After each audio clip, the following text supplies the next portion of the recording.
Hey everybody, it's the Angry Honey Badger here again, coming to you with another build video. I've got time to make another one because class got canceled today. I was excited about that. Woo, go me. Anyways, playing Kog'Maw today. Some people want me to play ranged people, so here's a Kog'Maw game, I guess. I don't play him that often because I don't actually technically own him as a champion. This was when he was free one time.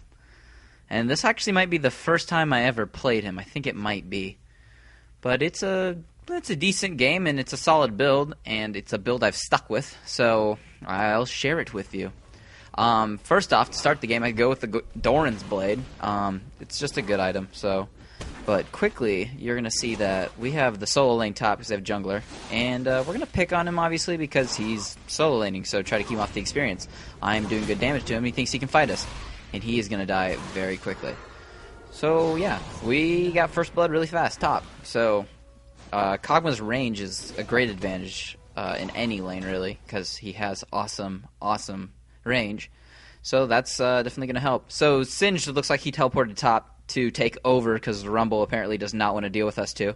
And both of those guys could technically lane top, but it's whatever. So... yeah, I start with the Dorans Blade, and as for my first ability I take Cog's W, which is his Bio-Arcane Barrage, which increases his attack distance, and it's the percentage of the enemy's life on top of his attack, which is probably Kog'Maw's most deadly move in the whole game, for him at least. Late game wise, when everybody's got tons of health, you'll just tear people apart with that ability. And that's why Kog'Maw is one of my favorite, at least, ranged champions. So here, Singed comes out, and Captain Pirate Face comes out, and we're going to eat him up really fast. I'm activated my W, which gives me the range to be able to hit him from that distance. We don't do too bad, taking some damage there, but not horrible. And since I do have that Dorans Blade, it's going to give me a little bit of lifesteal, and that extra armor and health is always good too. I'm going to go ahead and go back now, since I have a handful of gold from a kill and from that assist early on, and I'm actually going to buy my boots right away, because that mobility early game is going to be good, and I go for the attack speed boots, because most of this build focuses on my ability of just being an attack speed character, because if I can use my W with that attack speed, you just, like I said, you'll tear people apart with it. So I go for my attack speed boots, and I'm going to go with more attack items later. And we're going to try to get Singed here again, because he's getting a little bit low. And I'm going to flash forward just to get that extra poke on him, so we don't have to take too much tower. And I see Gangplank, and he's going to get away, but that's alright. For now, we'll see if he pokes his head back out. And, so yeah, that's what I did for that. And I also bought a health potion and a mana potion, which I don't know why I bought a mana potion. They're mildly worthless in the game, actually. And I bought a ward for in case he shows up. He ults in, and we're going to kill him too there real quick, because he's pretty squishy, and like I said, the W on Kog'Maw tears people apart. Always activate it right when you start a fight. You get that ranged, and you'll just eat them. As for the next things I take, sometimes I'll take my E for my second, which is the Void Ooze. It's just good for slowing people down, especially if you're early and you just want to slow them down and kill them. So I take that, and then at level 2. And then at level 3, I'll either level up my W again, or I'll take my Q. So, you know, it's just a personal choice. Obviously, and your Q speeds up your attack speed, which... like I said, I'm building him attack speed. I just want to deal as much damage as fast as I can, especially when my W is activated. And then at level 6, take your Living Artillery, which you can spam quite often. It's really good for either last hitting people when they're trying to go back when they're standing behind a tower, because its range is awesome, or just poking them to get them to stay off of minions. As you can see, I kind of stand in the bush to kind of make him worry about me, since I can attack him and he doesn't have any range. It's just a good way of trying to keep them off the experience, or at least prevent them from last hitting minions so they can't get any experience. So I'm just kind of being that guy and poking him a little bit. And so we're going to keep working on this tower a little bit, and we're going to see if we can get him. But he's playing pretty smart, and he's going to stick by his turret. So can't really blame him, because I already have a few kills. So they should be careful. I'm going to go ahead and kill that tower real quick. Malphite went to the side to see if he could find him, since we were going to kill that. I'm going to start heading that way in a second to see if we can find anybody. But he is going to, I think he's going to find Gangplank and Singed. and I'm not going to get over there fast enough to realize he's kind of in trouble. And I don't have any mana either, so not a lot I can really do. And I'm going to just ult in here, and you can see the damage it kind of does. He also ulted too. And I could probably chase them down, but for some reason I don't, because I don't really have mana to do it. Which, you know, I'm playing safe, because, like I said, this is like the first time I ever played Kog'Maw. So I'm just, you know, I'm feeling him out. I mean, I had a little bit of guidance from a couple buddies just for a couple key little things, but, I mean, I pick up champions fairly quick, so why not? I'm going to go ahead and go back now and continue to buy it since I have some more gold.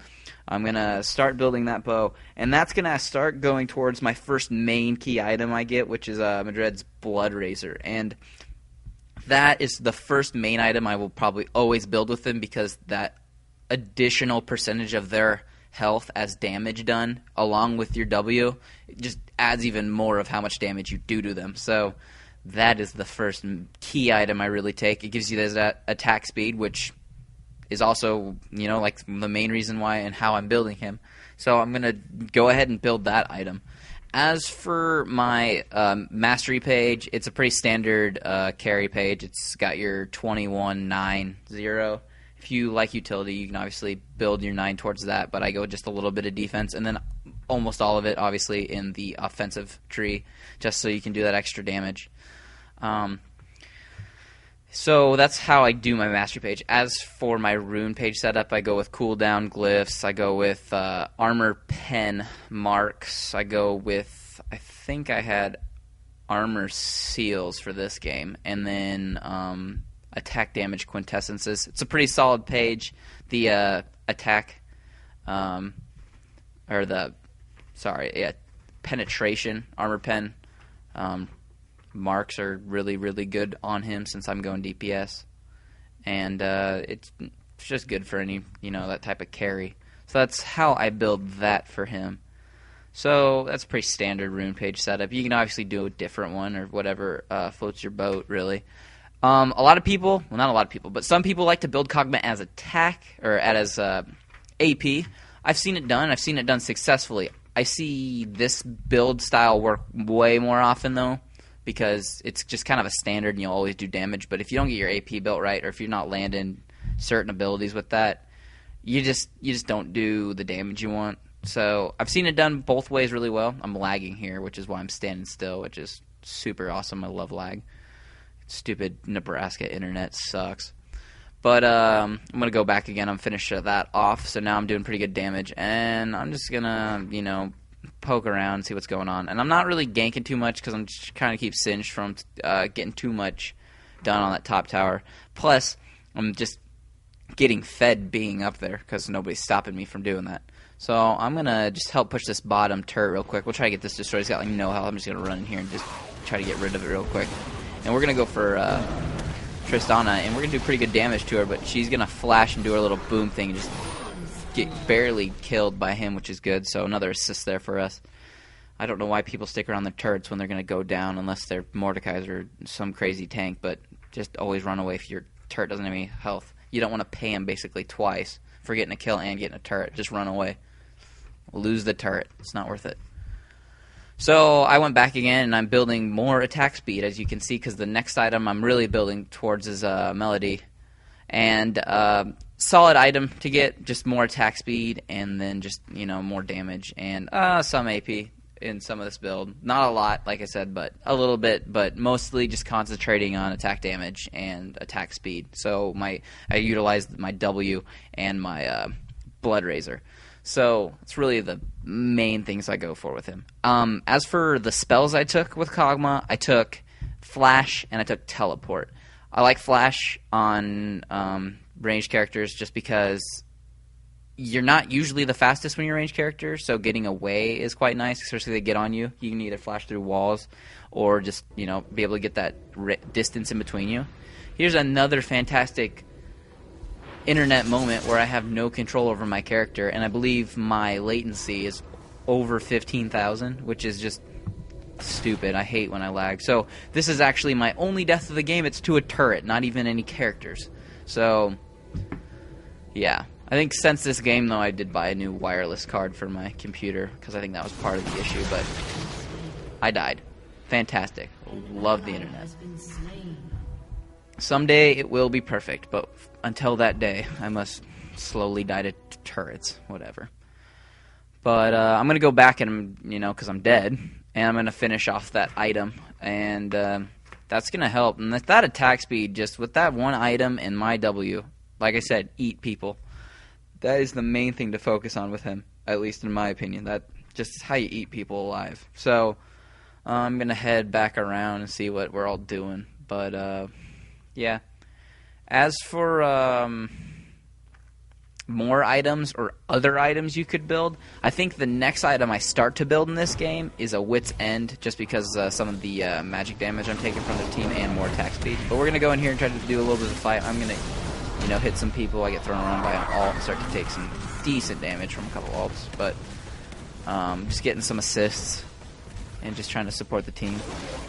Instead of attack speed boots, if you're really getting tons of attack speed, not too worried about it, you could go with boots of swiftness, because as you can see, when I run around, I'm not the fastest. I'm going to take this turret real quick, get that out of the way so we don't have to worry about that, and just kill some minions. Oh, and we're just going to, try to push forward and keep taking out some turrets, because we outnumber them right now. And we're going to try to get her, but she flashes back in. And we're going to push this turret since we got some minions. And especially with the attack speed, you do good damage to turrets and everything. So I'm just going to sit here and eat it pretty quick. And I'm going to get that turret down. And we're going to get this inhibitor really quick. Super minions are nice. And they're going to jump in here, and we're going to try to do some damage, but we're kind of getting scattered, and we're getting low in health because they're starting to spawn back up. And I get slowed. I'm going to head towards the wall, though, so they follow me that way, and then I'll flash through it. So they kind of get confused about not chasing the rest of the team, and so I can get out. So, just that's one of the main reasons why I take flash, so I can get away that way. And, yeah, sometimes the other team will have flash, and they'll be able to follow you, but, that's a gamble you got to take. As for other items you can take with Kog'Maw, especially late game, depending on how the game is going and how much life you need or how much damage you're not doing or you are doing, other good items you can take are Frozen Mallet. Obviously, if you can hit them and slow them down, you'll just be able to wail on them because they won't be able to go anywhere. Infinity Edge, also good. The amount of attack damage on top of that's just obviously nice, along with crit. And Bloodthurster can be good too because of the survivability standpoint of lifesteal, being able to just keep hitting them and taking the damage. Most of the time, Kog'Maw will get pretty well focused because of the damage he does, but you just really need to stay behind your main tank or the line of your allies, because you dying fast is, don't do it, or don't try to die. So there's Rumble. He's going to try to ult to steal Baron. We're going to luckily get Baron, and then we're going to try to get over there and help. Tristana jumps in behind us, which is a bad idea. She's getting torn up really fast by us. And then I'm going to head back in here, and I'm going to get a couple other kills. A couple with my living artillery, and then I'm just going to chase down some people and eat them with my W. So, saw pretty good teamwork here. They had a good chance to kind of gank us at Baron. They probably had it warded, but they did not fulfill. We just apparently have a better team comp than them, and I'm just going to eat her up real quick. And get 3 kills there, so I'm going to be 6-1, I believe. And just get rid of that turret, because the amount of attack speed right now, I'm just eating stuff alive. So yeah, those other items I mentioned are good. Obviously, depending on if, like, they say have Karthus on their team, or like an Annie or somebody who's doing large amounts of magic damage and big burst amounts. Obviously, a Banshee's Veil is never a bad item, especially you'll get some more health, mana, and you'll get that block to spell every minute, so that's always good. We're just going to kind of run around in here and try to push a little bit. We're going to go to the side lane and see if we can't get rid of this turret. But that's pretty much the build. I don't usually change much on it. You can obviously do it other ways or slightly different items, but the main item you really want is that Bloodrazor. And then that is seriously the build. You can seriously just run around with that and some attack speed and just go nuts. See, I'm just going to eat that up real quick. And we're just going to kind of push. And I really should have gone back here and bought something else to be more ridiculous since I got 2,500 gold. And I could have just teleported up here, but we're just going to push to win and get rid of these turrets. And they're going to initiate a little last team fight, and I'm actually going to take some decent damage, but I don't die to anybody on the team this whole game, so pretty good. I don't know what just did that to me, but that hurt. But we're going to end the game right there. So let me know what you guys think. Subscribe and like, and thanks for watching, guys. Victory!